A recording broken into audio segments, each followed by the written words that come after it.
매일 아침 하나님과 함께 누리는 하늘의 양식, 오늘 만나. 제15장. 어떤 사람들이 유대로부터 내려와서 형제들을 가르치되, 너희가 모세의 법대로 할례를 받지 아니하면 능히 구원을 받지 못하리라 하니, 바울 및 바나바와 그들 사이에 적지 아니한 다툼과 변론이 일어난지라. 형제들이 이 문제에 대하여 바울과 바나바 및 그 중에 몇 사람을 예루살렘에 있는 사도와 장로들에게 보내기로 작정하니라. 그들이 교회의 전송을 받고 베니게와 사마리아로 다니며 이방인들이 죽게 돌아온 이 일을 말하여 형제들을 다 크게 기쁘게 하더라.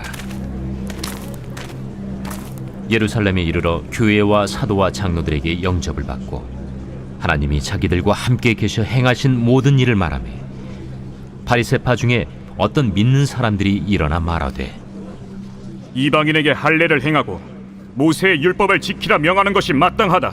사도와 장로들이 이 일을 의논하러 모여 많은 변론이 있은 후에 베드로가 일어나 말하되, 형제들아, 너희도 알거니와 하나님이 이방인들로 내 입에서 복음의 말씀을 들어 믿게 하시려고 오래전부터 너희 가운데서 나를 택하시고, 또 마음을 하시는 하나님이 우리에게와 같이 그들에게도 성령을 주어 증언하시고 믿음으로 그들의 마음을 깨끗이 하사 그들이나 우리나 차별하지 아니하셨느니라.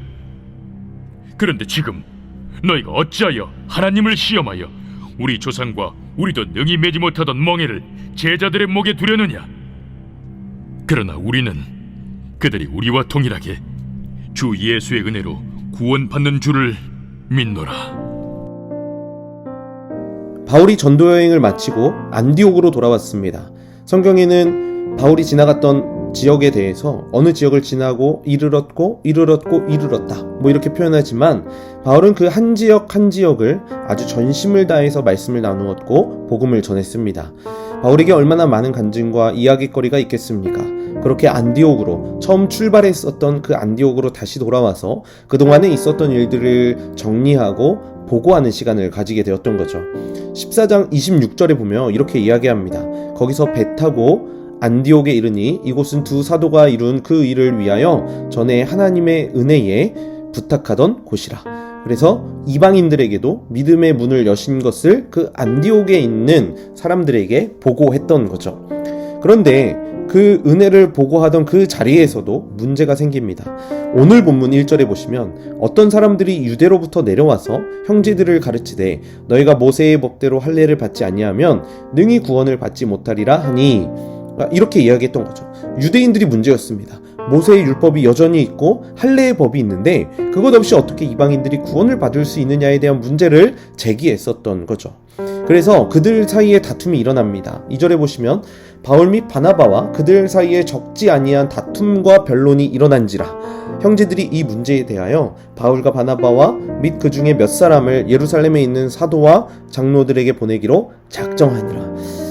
참 안타까운 일이었죠. 여전히 이스라엘 안에서는 이방인들을 구원 백성으로 받아들일 만한 준비가 안 되었던 겁니다. 근데 사실 이 상황을 유대인들의 입장으로 보면 조금 납득이 되기도 합니다. 왜냐하면 지금 이방인들에게 복음을 전하는 사람이 누굽니까? 바울입니다. 유대인 그리스도인들에게 바울은 어떤 사람이었습니까? 그들을 박해하던 사람이었습니다. 그런 바울이 그리스도를 전하고 있다라는 것은 유대인들 입장에서는 받아들일 수가 없는 일이었던 거죠. 그래서 이러한 변론과 오해가 쌓이는 와중에 바울과 바나바를 예루살렘으로 보내자. 그래서 그들의 신학적인 견해를 한번 판단하고 오해가 있다면 그 오해를 풀어야 될 상황이 찾아왔던 겁니다. 한번 4절을 보실까요? 예루살렘에 이르러 교회와 사도와 장로들에게 영접을 받고 하나님이 자기들과 함께 계셔 행하신 모든 일을 말하매라고 이야기합니다. 바울과 바나바가 예루살렘에 도착했고 하나님이 자기들과 함께 계셔 행하셨던 모든 일을 그 사람들에게 증거했습니다. 그러면서도 여전히 바리새파 출신의 유대인들은 모세의 율법과 할례를 계속해서 주장하고 있었던 상황이라는 거죠. 결국 이 모든 상황을 정리하기 위해서 베드로가 등장합니다. 베드로와 바울이 만나는 역사적인 현장이었던 거죠. 6절에 이렇게 표현합니다. 사도와 장로들이 이 일을 의논하러 모여. 그리고 7절에 수많은 변론 후에 베드로가 이 모든 상황을 듣고 정리하면서 이렇게 고백합니다.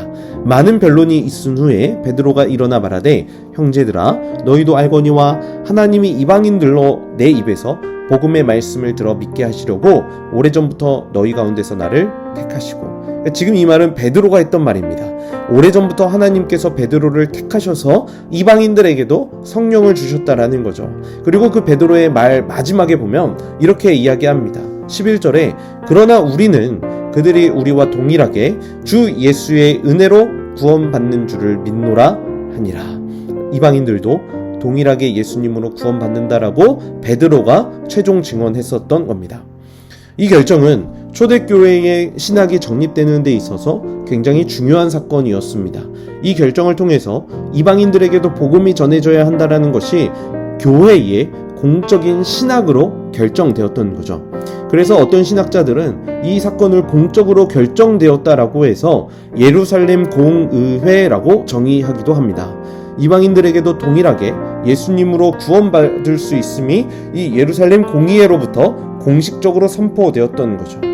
우리가 당연히 알고 있고 믿고 있는 이 복음의 진리는 사실 이러한 깊은 논의와 기도와 연구 끝에 이루어졌음을 우리는 알 수 있습니다.